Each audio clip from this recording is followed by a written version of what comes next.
appreciate you taking the time to join me for my reaction to the Cincinnati Bengals victory, a big, big win against the Tennessee Titans.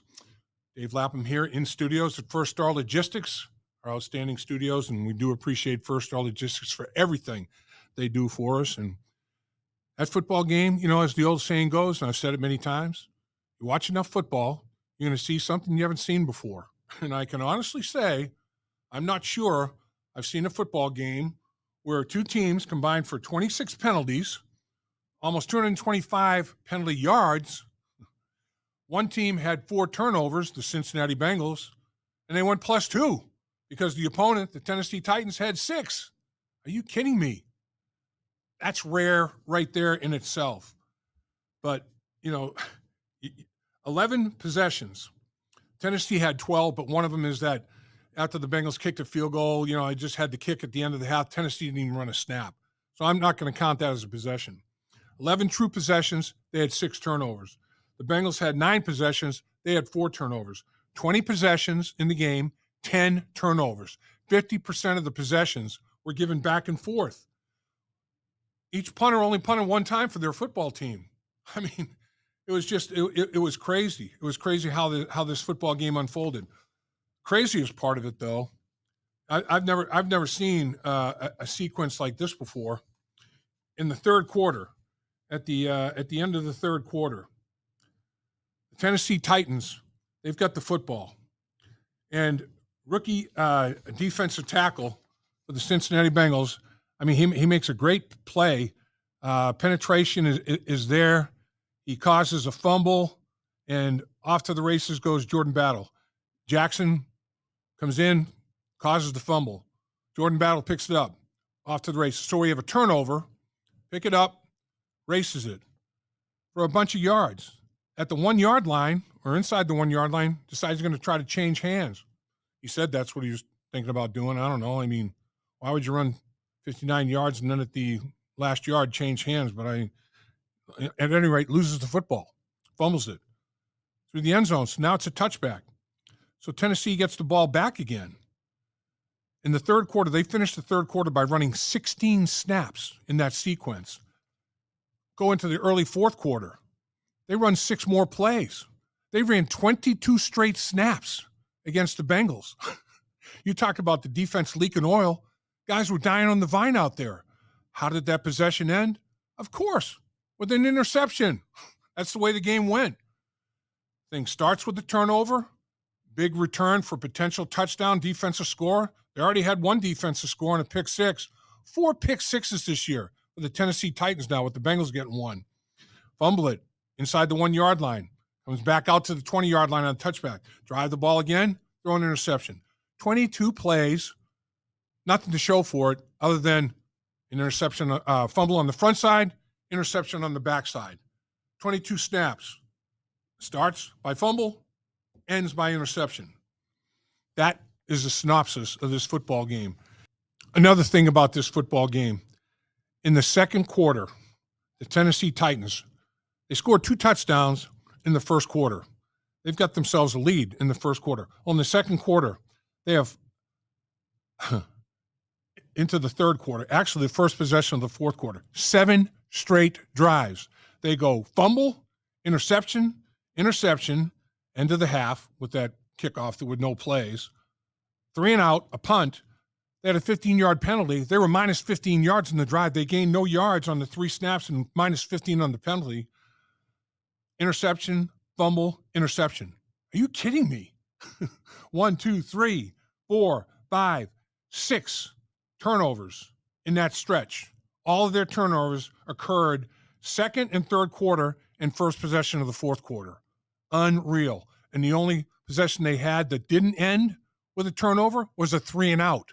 You talk about a defensive stretch that was the best of the year for the Cincinnati Bengals. That was it right there. Crazy. In the second quarter, the Bengals had the ball for 30 snaps.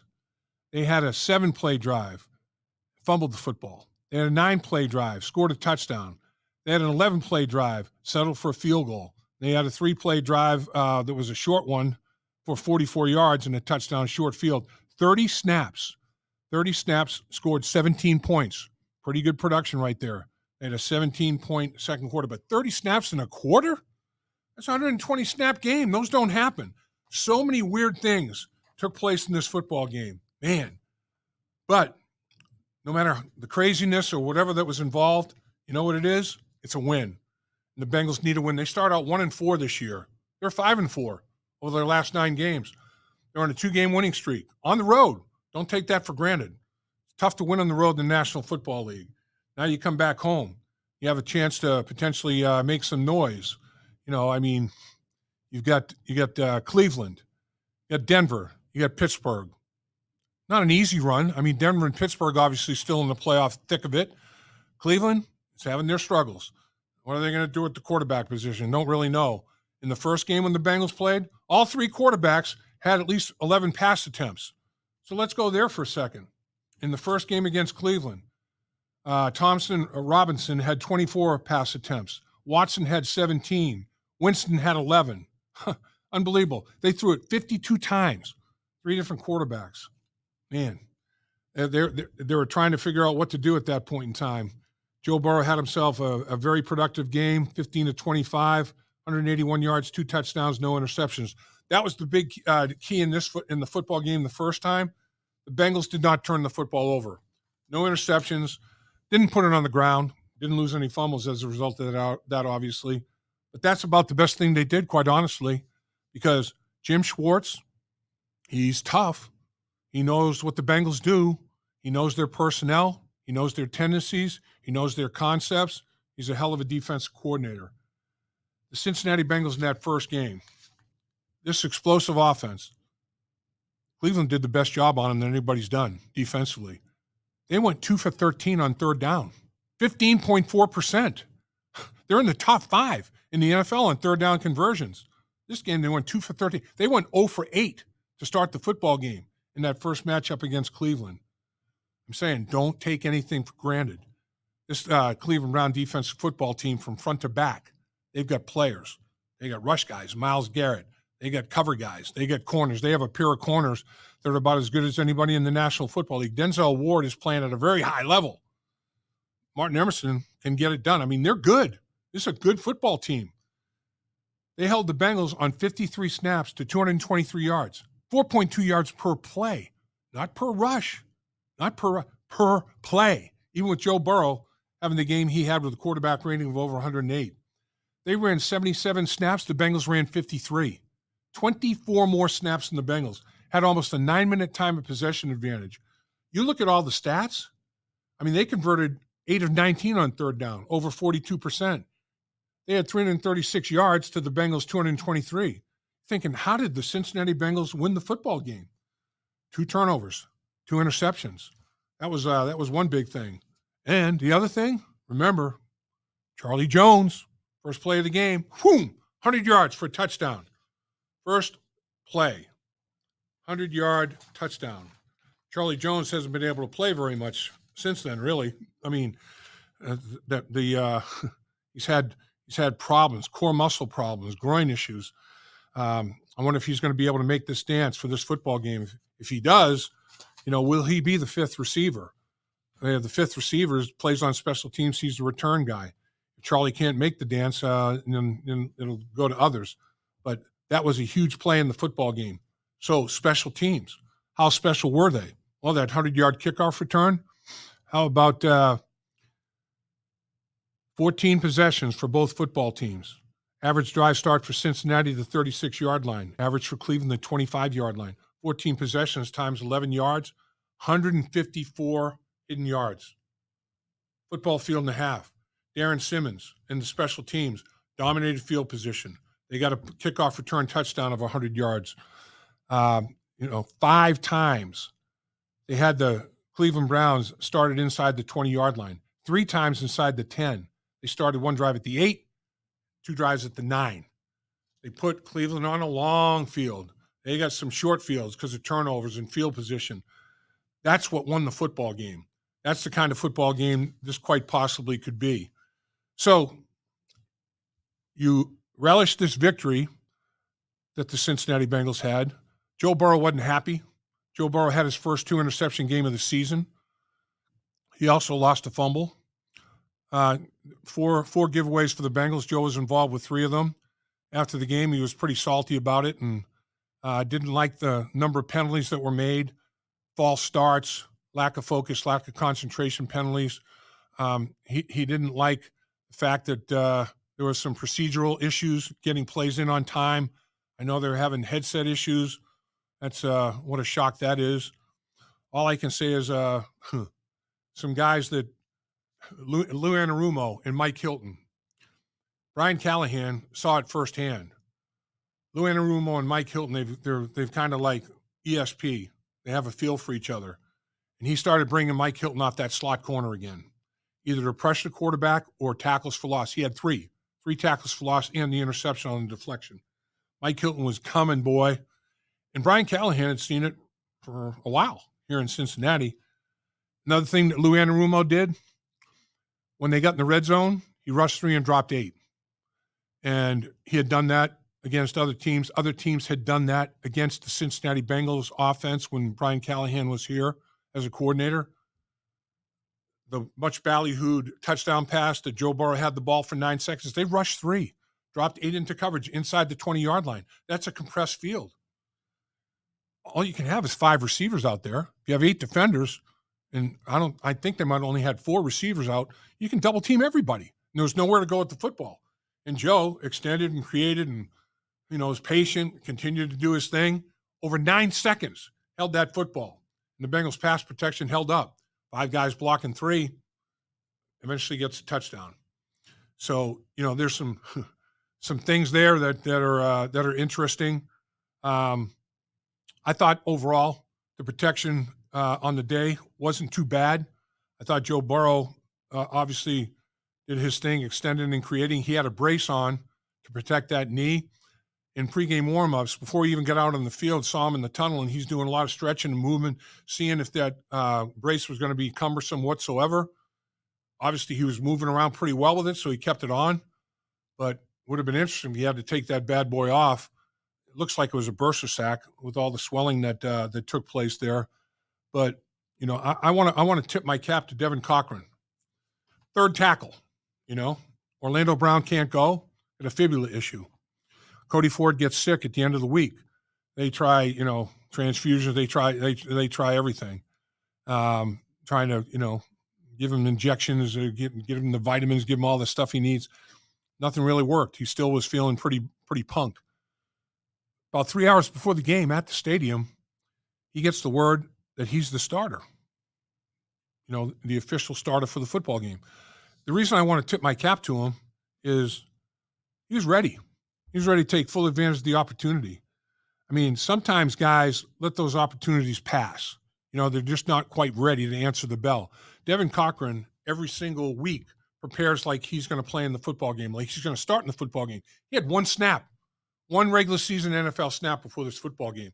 Now, he played in the preseason some, and he was going against a good rusher, Landry. Landry and Key, or Key he had mostly. Key's a good edge guy. So is Landry on the other side. That's a good defensive front. They end up with only 1 sack on the day. Early on, he got beaten inside. He had pressure. He was a little jumpy, trying to jump the snap count a little bit. I'm sure the adrenaline was flowing through the veins, pumping big time, and he was probably a little bit amped up. But once he got himself settled in and composed and started playing football, he was good, solid, physical, competitive. Earned himself some money somewhere, maybe. That was a good performance. When you have your 3rd tackle, your first 2 options aren't available to you, and your 3rd guy steps up and plays like that, damn good. It's good for the scouting department, good for the player, good for the coaches that prepared them, good for everybody. So that was another thing that took place in this football game. I think that was more than noteworthy. What else? What else we got here? We talked about the penalties. I mean that's inexcusable. How about 3rd down? First half, Bengals go 7 for 8 on 3rd down.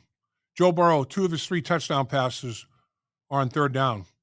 Gesicki has 3 receptions. 2 of his receptions are on 3rd down. So they finished the game. I mean, go in the half 7 for 8. That's like 88.9% or whatever. Finished the game 10 for 13, 76.9%. That's an unbelievable performance on third down. Again, remember, Cleveland Browns, they had their worst performance of the year on third down, 15%, 0 for their first 8. In this football game and against the Tennessee Titans, 7 for 8 in the first half. I mean, total flip-flop there on third down. That'll be an interesting thing to monitor. So the thing I liked again, though, was at the end of the football game, like 4-minute drill, Bengals offensive line came off the football. Chase Brown, he was putting his pads down and running hard, man. Body lean, finishing runs. I wish he got 100 yards. He had 97 yards. Linemen want to get their running back 100 yards. The running back wants to get 100 yards. He had himself another fine football game from a scrimmage yards perspective. He had 16 yards receiving, 97 yards rushing, 113 scrimmage yards on 28 touches. Damn good day for Chase Brown. And he has 2 more touchdowns. He's got 11 touchdowns on the season. I mean, that's complimenting, what Jamar Chase is doing with those 15 touchdowns. 26 touchdowns before chases. They're chasing records. Chase Brown, Jamar Chase, chasing touchdown records. 26 of them between those two guys. So the bottom line in this one, Nick Chubb, unfortunately, he's not going to be able to make the dance. He's got an injury. It's going to keep him out of the football game.